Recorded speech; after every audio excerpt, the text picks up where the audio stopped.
Thank you for being here, Mr. Secretary. Let me ask you a startup question. Do you know the number one cause of preventable death in America today? The number one cause? Well, I know what the number one cause of deaths is in this country. I'm not sure what you're talking about. I'm talking about tobacco. You fired the head of the CDC's Office of Smoking and Health and eliminated their efforts from your budget. Hundreds of employees at FDA's Tobacco Center, including the director, have been let go. If we are genuinely concerned, and I believe you are, about the health of America and making it better, something as basic as the number one preventable cause of death is not served by that kind of dismissal. Let me take you to another issue that I think is personal to me in a way. It reflects a tragic situation involving ALS. A friend of mine named Brian Wallach used to work in the Obama White House. And Brian met his wife-to-be, Sandra Abravaya, who was my press secretary. They married. When their second daughter was born, Sandra came home from the hospital to learn that her husband had ALS. Brian and Sandra have been fighting a battle now for 8 years. He's still alive. He can no longer walk or talk, but he has hope. He loves his family, and he's hoping that something will break through in ALS that gives him a chance for a future. Please explain to Brian and Sandra and their 2 young daughters why you've canceled ALS grants at institutions across this country and why you think research for diseases like ALS should be cut by 40% next year. Senator, I don't know about those cuts. I will have to, I don't know if that's true. I don't know if those were part of the rifts, in which case the people were not fired, but they were put on administrative leave. The issues that you're talking about are issues that are important to me: tobacco, ALS, and I know you have a passion for congenital heart disease as well. Those are all issues that I'm deeply concerned with, and I'm happy to meet with you at any time and talk about the programs and what we can do to make them better. Of course, you're welcome, and I think the conversation is important. But I want to remind you, on April 1st, 10 laboratory heads at National Institute of Neurological Disorders and Strokes received their layoff notices. They were all PhDs and senior investigators. They're not administrators, whatever that might be. They were running intramural labs at NIH. If you have your way, they'll all be gone on June 2nd. Science Magazine reported 25 of 320 physician researchers at NIH's Internal Clinical Center are leaving, and the number of patients treated in the hospital has been reduced by 30%. 3 grants involving ALS and dementia work at Northwestern University in Illinois have been paused. One looking at how to stop the buildup of damaged proteins, another looking at cellular mechanisms that can be drug targets.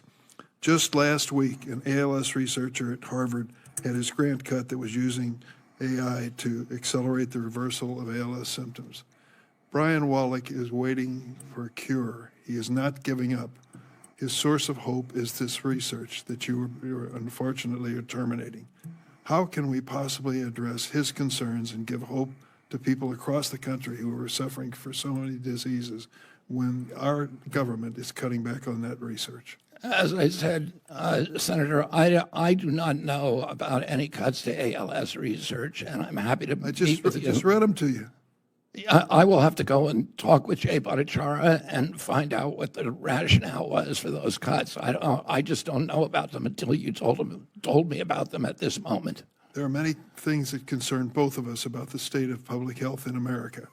And questions you've raised, I think, are legitimate questions, many of them, that I want to follow through. I want to know the honest scientific answer to these questions. And I want to make this point. Cutting medical research is giving up on the future. You can't do that. These families are counting on you, Secretary, and counting on your department to do this research. It gives them hope to live another day. Just turning out the lights and saying you're doing it in the name of efficiency or DOGE or whatever it is no consolation to these families that are struggling. Thank you, Madam Chair. Senator Moran. Thank you, Chairman. Secretary, welcome. The gentlewoman from Texas, Ms. Johnson, for 5 minutes. Thank you, Mr. Speaker, I ask unanimous consent to address the House for 5 minutes to revise and extend my remarks. Without objection. Mr. Speaker, I rise in complete outrage, not just in opposition to this Republican budget bill. Behind the talking points, behind the smug press conferences, buried deep in the fine print, it's all there. 13.7 million Americans will lose their health care, and millions of families will see their food assistance taken away. That's not my opinion. Those are the numbers from the Congressional Budget Office. So when Republicans tell you, don't worry, no one's losing coverage, or we're not cutting SNAP, understand they are lying to you and they know it. This bill is so shameful that they're moving forward at 1 a.m. in the morning tonight, in the dead of night. Why? Because they hope you're asleep. They don't want you paying attention. They don't want you to know what they're in fact truly doing. They hope you are not watching, and they hope no one notices until it is too late. But Texans are paying attention, and I'm here to sound the alarm on this outrageous bill. In Texas, over 5 million people depend on Medicaid, children with disabilities, working moms, aging parents in nursing homes. These cuts will lead to fewer doctors, longer wait times, hospitals closing, and yes, people will die because they can't get the care that they need. Let me tell you about Stephanie, a mom from Richardson, Texas. Her son was born with spina bifida. His entire life depends on the care they get through an emergency Medicaid waiver, his equipment, his treatment, his survival. And Republicans in this chamber will take that care away from Stephanie's 11-year-old son. And for what? Why are we doing this?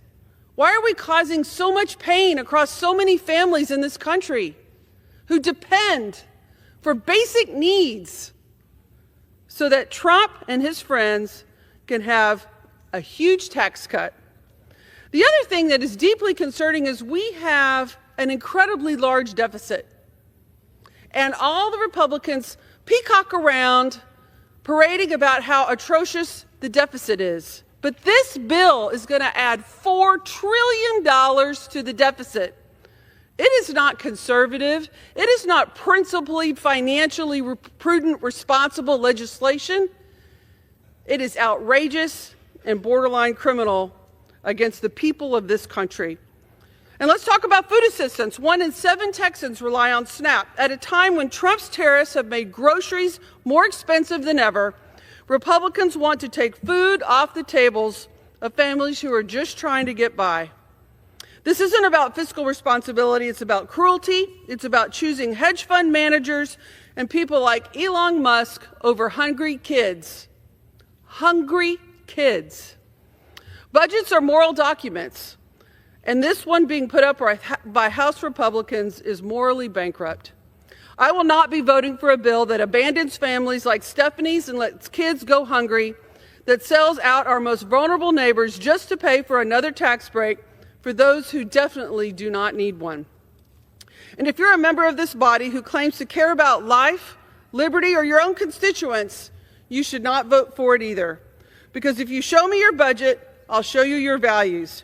And Republicans have made their values crystal clear.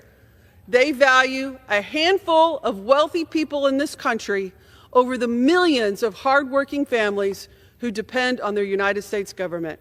And with that, I yield back. The chair recognizes the gentlewoman from Illinois, Mr.